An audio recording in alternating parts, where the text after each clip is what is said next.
Welcome back, chaps. This is episode 21 of my Leeds United story. Today we are back to the Leeds United story. As some of you might have known, there's been 2 episodes of Fantasy Draft in between with one of the lads who helps me coach my junior football team, which was a good laugh.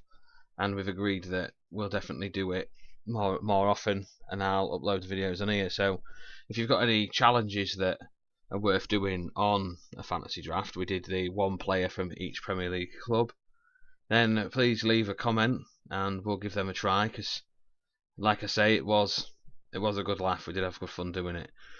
But anyway, back to the bread and butter now, back to my Leeds United story.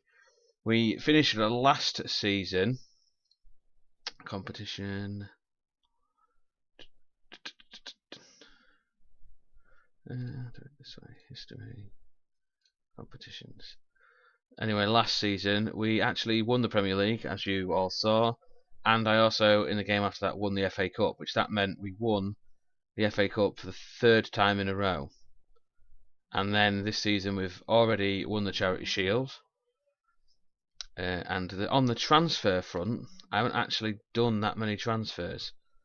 I've brought in Dier for 33 million from Liverpool, from Tottenham, purely just to shore up the midfield, and it's another ball-winning midfielder. I've still got 4 strikers, 4 world-class strikers, and I've bought in Pablo Dragoon from River for 6 million. He is a young lad, and I have sent him out on loan to gain a work permit, but potential 4.5 stars. That'll probably go up to potential 5 stars, but some of his stats are really, really good for a wing back. Needs to improve on his crossing, but in terms of defensive, he was pretty solid. He's already partially trained for a left back, but when he comes back to the club, I can trade him for that. And then actual transfers out, I got rid of. He was my captain. He's 32 now, Arazo. He went to Burnley. His stats are dropping. His natural fitness is dropping. He wasn't there or thereabouts, and the amount of mistakes he was making was costing us games. So I opted to offload him, and he is the only one. We did sell another one last season, at the end of last season.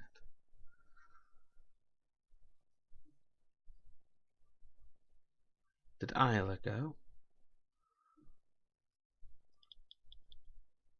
Isla went last transfer window. No,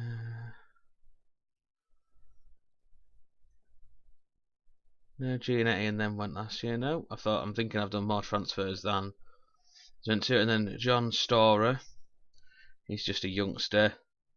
Norwich came in for him.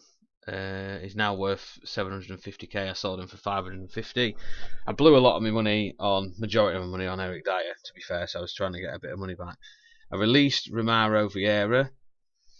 He's never going to live up to his brother, is he? Never. So he's gone. He has found another club, which we're happy. And then the rest of them are loanees. Some of them, the players, are loanees. I did want to sort through them. I've got Dragoon, who's gone out on loan. Boros. Now that I've got he's got a recall clause in his. But now I've got all my other 4 strikers fit and raring to go. I've opted to loan him out. He's gone to Burton in the Championship, just for more game time. He's 20 now, and he's not getting full game time with us. How's he doing? Thingy. Oh, they've played him 3 times and he hasn't scored.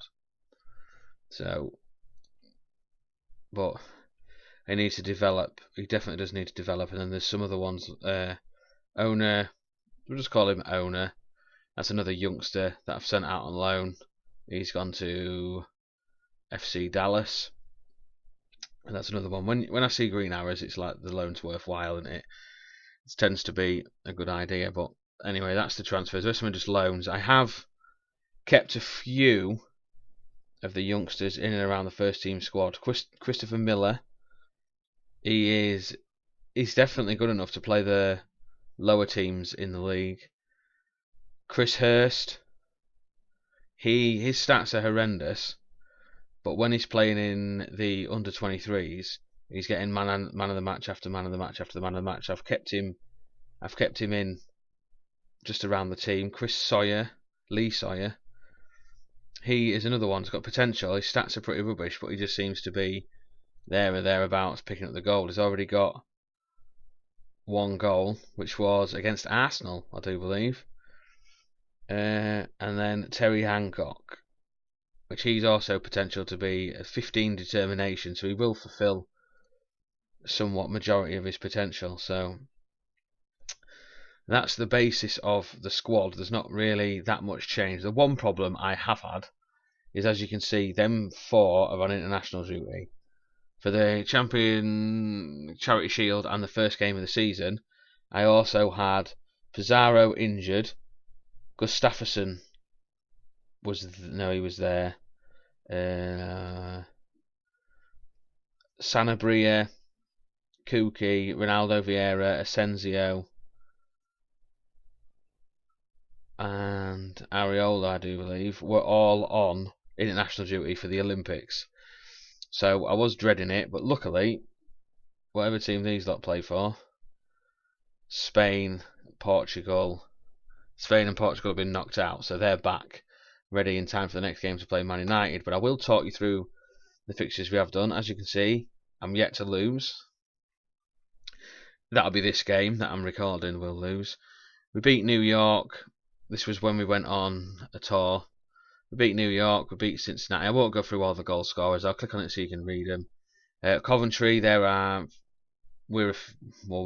feeder team. So we played them, fielded a fair few youngsters against them. Scunthorpe, fielded a fair few youngsters against them, annihilated them. Barcelona, I went full strength, and we did nick it. Ashley Fletcher missed a penalty. And then we played Olympiacos. Is that Olympiacos or is it Marseille? Whoever they are. Oh, Olympique de Marseille. That's what it is, Marseille. And yeah, keeper scored an own goal. Fletcher got 2. So, and then we played Monaco, Moneybags, and destroyed them 3-0. And I still fielded some youngsters, still threw some youngsters on. And then we played Man City in the Community Shield, and we went 1-0 down and then destroyed them. Got 4-1 up, and they scored 1 in the last few minutes. The funny thing about that is on the social feed afterwards, I should have took a screenshot of it really. Fans were saying, I think, and I quote, "I love winning, but do you not think this is getting too easy now?" Which is always nice. And then we get the first game of the season. Half my players are on international duty, and we draw 1-1. And Lee Sawyer, who is 18 years old, is scoring the goal. So they dominated us as well, which I didn't like. I didn't like that. So hopefully, when we play Man United today, we might get a bit of a better result. But I'll skip ahead and I will see you at the end. So here we are back at match dates. Leeds United versus Man United, and Man United have kicked off. Got a few new faces in their team. So just change this. I'll have a look at Man United's lineup. Look at it. Never even heard of some of them.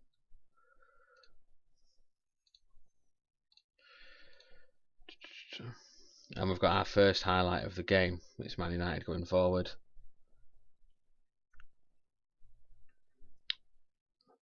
Martial. Too much of the ball. And an easy save from Mr. Nipple. Plays it out from the back to Tierney. Aimlin has become a bit of a stalwart. Oh, and Cookie's through. Is this the one? Cookie's through. And it's 1-0. 1-0 to Leeds. That is an awful bit of goalkeeping. Is it still De Gea? It's still De Gea. It's so good to have Cookie back. I did see on the social feed as well. I've started taking a bit more notice to the social feed that Real Madrid were lining up a £104 million bid for Cookie. It was either 104 or 140. I think it was 104. But it'd be hard to turn that sort of money down. So, in a way, I'm hoping it comes in. In a way, I'm hoping it doesn't come in. Well, we got to half time on on one highlight basically, and it is 1-0 to the Mighty Whites. I'm happy with your performance. Keep it up. The strikers need to book their ID. I'll do it individual. Passionate. You weren't that bad. You weren't that bad. Right then, back out for the second half. So it's Asenzo, Vieira. I think this is just standard. I'm dominating this game more and more. I prefer that for obvious reasons. Man United are still playing at 4-1-2-2. I got this from Mr. Harry Barker. He has the formation up. It does help. Helps you adapt to know when they're pan. Never! For God's sake. Cheap goal. Absolutely cheap goal.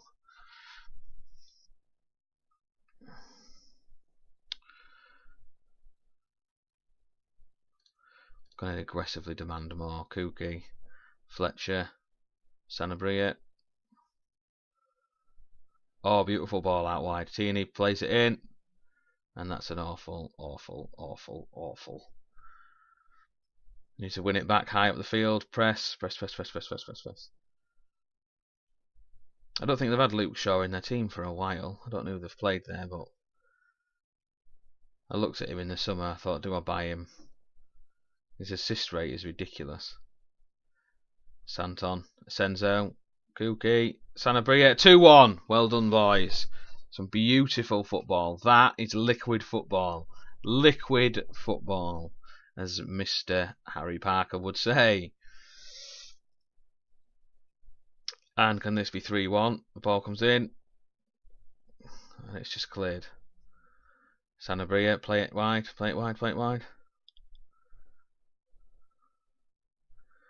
Tierney runs through. Got to be. Oh, that's an awful shot. It's all positive though. We are 10 shots, 7 on target. No yellow cards, which that's rare for us. It's probably because Tyrone Mings isn't playing. I've said all along, playing this game, that Tyrone Mings is... Santon gets booked. Tyrone Mings is a bit of an animal. And it's... Oh, you're joking! What's he doing that for? Gives the free kick away, then gives the bloody penalty away. Who's taking it? Rashford. He's not missing, is he? Although Areola is good at saving penalties. And he saves another one. Win the ball. And he tips it over.